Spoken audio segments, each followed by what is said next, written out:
Hello students, today we are starting lesson number 3, metals and non-metals.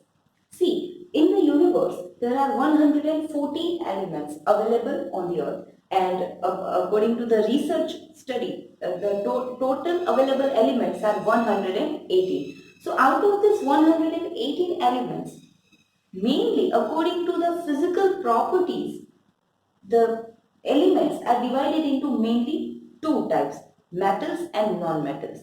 And we are very much familiar about for these two words, metals and non-metals. These metals and non-metals are used in various kinds of industries and etc. In our day-to-day life, we are using various things which are made of metals and also non-metals. So in this chapter, we are learning some of the physical properties of metals and non-metals, the chemical properties of metals and non-metals, and how this metals are extracted, how we are getting metals and non-metals, and how we are extracting it, and further some of the properties of metals particularly. So basically, we are starting this chapter with the physical properties of metals and non-metals. According physical properties means how the metals and non-metals appears. Okay, so we are very much familiar with its physical properties. Let us remind it like metals are sonorous, non-metals are non-sonorous, then metals are lustrous, non-metals are non-lustrous, etc. So here is a detailed physical properties of metals and non-metals. Almost each and every thing is included here. All the points are included here in the properties. Okay. So let us start with the definition. How can we know that this element is a metal and non-metal? So elements are made up of atoms. Okay. So if we talk about ultimately any material or any metal is made up of atoms. So if we are trying to understand the atom of a metal and atom of non-metal, how this metal and non-metal are different than each other. Okay. So when we are understanding the atom of metal and atom of non-metal, because basically if the atom is different, then and then the physical properties of metal and non-metal is different. Right? So atom is only making this metal and non-metal different. Right? So the definition, we have not defined metal and non-metal. We are only considering its physical properties and differentiating metal and non-metals. But here, first, the definition of metal and non-metal is the first point. Understand, metals have tendency to lose electron. Okay, think it when an atom becomes ion, either by losing the electron or by gaining the electron, right? That we have learned in the previous class in standard 9. So metals have, so the metallic atoms have the tendency to lose electron. Okay, and by losing the electron, the atoms become positive ion.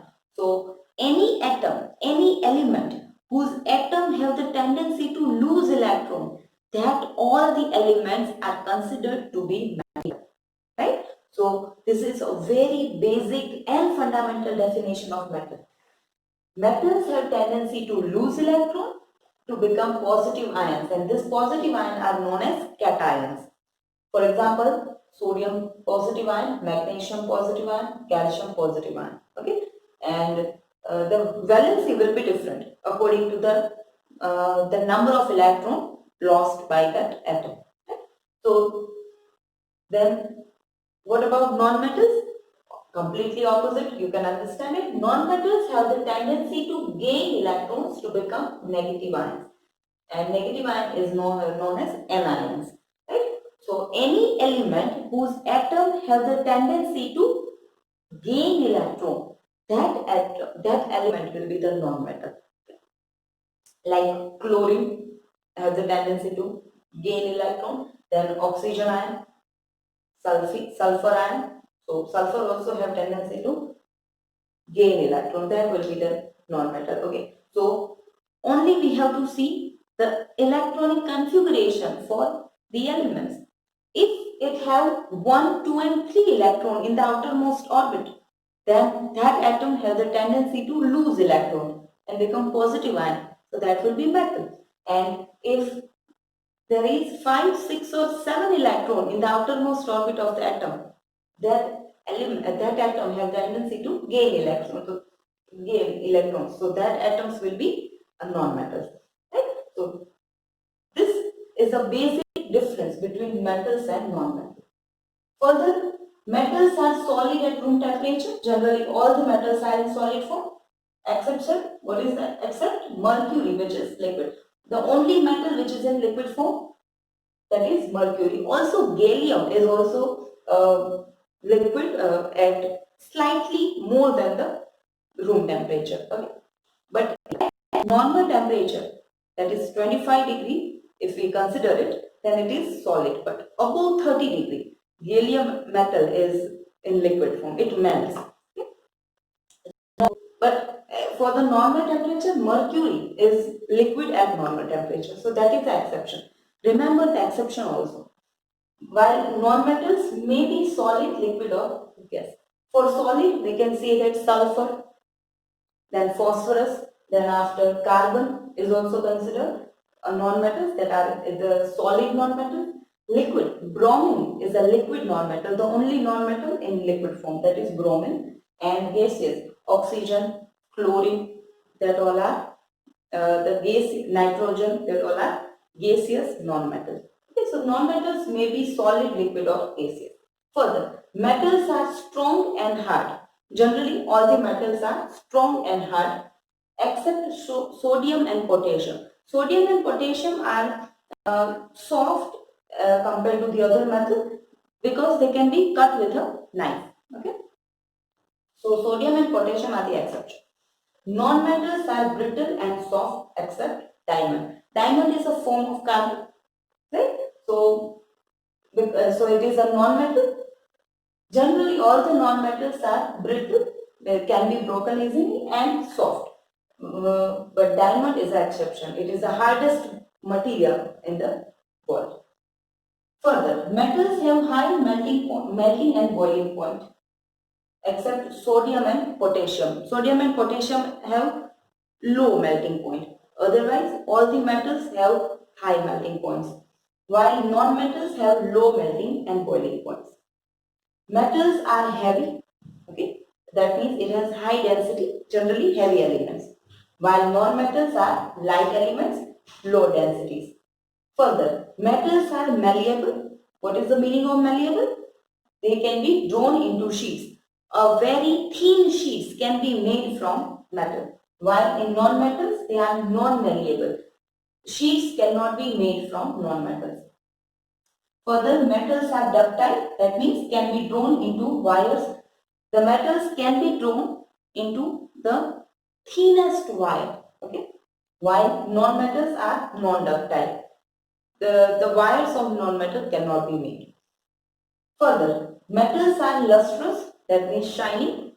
The surface of the metal are shiny, while non-metals are non-lustrous except iodine. Iodine is a non-metal which is shiny.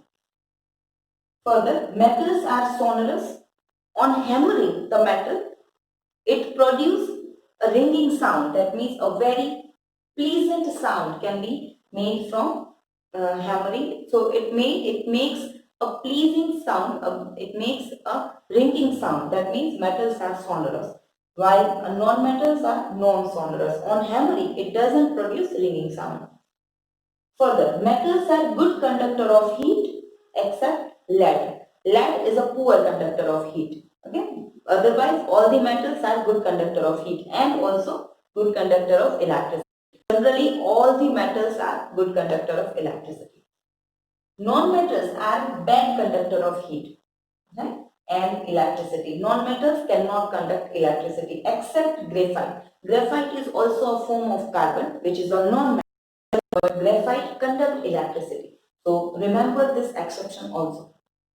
Further, the last one, metals are placed on the left hand side of the periodic table. If you have heard about periodic table is a arrangement of elements in a regular manner. Okay, it is a classification of elements into different columns and rows. Okay, so it is a table in which all the elements, that means 118 elements, are arranged according to its property. Okay, so it is a periodic table that we will learn in the further chapters. So generally in that periodic table, metals are placed on the left hand side of the periodic table, while non-metals are placed on the right hand side of the periodic table. And these were the properties of metals and non-metals. Almost all the points are included here. And some of the elements which have properties of metal and non-metal both, that elements are known as semi-metals. Right? We can in atomic wise we can say that the elements which have electronic configuration 4, okay, that means it doesn't have tendency to lose electron and doesn't have tendency to gain electron. So that elements have doesn't have the metallic or non-metallic character. Okay, so that elements are generally we can call it semi-metals. Okay, so this was about all about the physical properties of metals and non-metals, okay, and difference between them. So read up to this, and if you have any doubts, you can ask me. Thank you.